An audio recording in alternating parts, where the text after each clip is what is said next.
అభ్యర్థుల గురించి మార్పుల గురించి అవాకులు చివాకులు పేలుతున్నాడు ఆయన. అసలు నువ్వు ఎక్కడి నుంచి పోయినావు? నువ్వు పోయి బీసీ సీట్లు ఎందుకు పోయినావు? చంద్రగిరి రోజులు కుప్పం ఎందుకు పోయినావు? మీ వియ్యం కూడా ఆయన బాలకృష్ణ హిందూపూర్కి ఏం సంబంధం? అసలు నీ కొడుకు మంగళగిరికి ఏం సంబంధం? మరి ఒక బీసీ సీట్లో పోయి నువ్వెందుకు పోయినావు? మేము అక్కడ ఒక బీసీని పెడుతున్నాం, నువ్వెందుకు పోయినావు? బీసీ సీట్లో నీ కొడుకు ఉన్న బీసీ అభ్యర్థిని తీసేసి నువ్వెందుకు పోయినావు అక్కడికి? నీ కొడుకుని ఎందుకు తీసుకెళ్ళావు? మొన్న చెప్పాం, మళ్ళీ చెప్తున్నాం, మా పార్టీ ఏమి చేయాలా, ఎలా చేయాలి, అభ్యర్థులను ఎవరిని పెట్టాలి, పర్ఫెక్ట్ టీం ఎట్లా ఉండాలి అన్నదానికి ఓ బేసిస్ మీద పనిచేస్తున్నాం. ఈరోజు కొత్తగా వచ్చింది కాదు, గత సంవత్సరం నుంచే ముఖ్యమంత్రి గారు చెప్తున్నారు ఎమ్మెల్యేలందరికీ, జనంలోకి ఆల్రెడీ ఉన్నాం, ఇంకా పెంచండి. అలాగే ఎన్నికల దగ్గరకు వచ్చాక అన్నీ ఇవి బేరీజ్ చేసుకున్నాక టీం అనేది పర్ఫెక్ట్ టీం చేసుకున్నాం.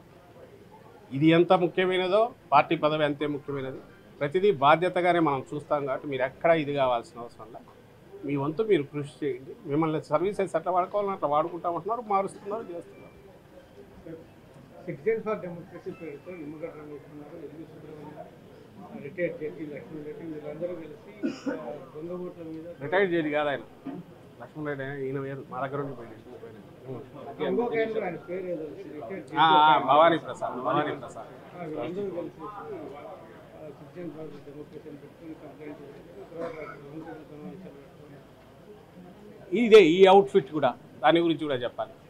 ఈయనకు ఒకటి చంద్రబాబు నాయుడు తెలిసిపోయింది, ఈ 2024లో 0 ఒక్కటి కూడా వచ్చే అవకాశం లేదు ఎక్కడ, కుప్పంతో సహా. దీనికి ఒక ఒక ఒక ఇంటర్ప్రిటేషన్, ఒక నెరేటివ్ కావాలి ఆయన రేపు చెప్పడానికి. ఫస్ట్ అందువల్ల కొండకు ఇంటర్వ్యూట్లు అయినట్లు లాగుతున్నాడు వేసి. నేను ఇంతకుముందు అంటే క్షుద్ర పూజలు చేసుకుంటున్నాడో ఏం చేస్తున్నాడో తెలియదు, కానీ అవన్నీ పనిచేసి ఏదో అయిపోయి నేను అవుతానా అనేది ఆయన కోరిక.